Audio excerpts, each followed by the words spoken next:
இலங்கை கடற்படையினரால் சிறைபிடிக்கப்பட்ட அனைத்து தமிழக மீனவர்களையும் விடுவிக்க நடவடிக்கை எடுக்க வேண்டும் என முதலமைச்சர் ஸ்டாலின் மத்திய அரசிடம் வலியுறுத்தியுள்ளார்.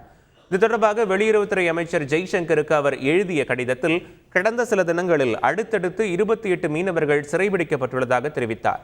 கைது நடவடிக்கை மீனவ சமூகத்தினரிடையே பாதுகாப்பற்ற சூழலை உருவாக்கியுள்ளதாகவும் மீனவர்களையும் அவர்களின் உடைமைகளையும் இலங்கை அரசிடம் இருந்து மீட்க மத்திய அரசு நடவடிக்கை எடுக்க வேண்டும் என்றும் அவர் கூறியுள்ளார். இலங்கை கடற்படையினரால் கைது செய்யப்பட்ட தமிழக மீனவர்கள் 18 பேரை வரும் 31ஆம் தேதி வரை சிறையில் அடைக்க மன்னார் நீதிமன்றம் உத்தரவிட்டுள்ளது.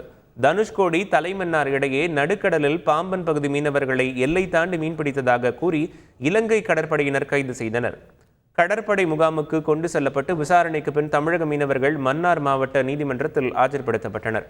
18 மீனவர்களையும் வரும் 31ஆம் தேதி வரை காவலில் வைக்க நீதிபதி உத்தரவிட்டதை அடுத்து அனைவரும் சிறையில் அடைக்கப்பட்டனர். செய்திகளை உடனுக்குடன் தெரிந்து கொள்ள உடனே சப்ஸ்கிரைப் பண்ணுங்க.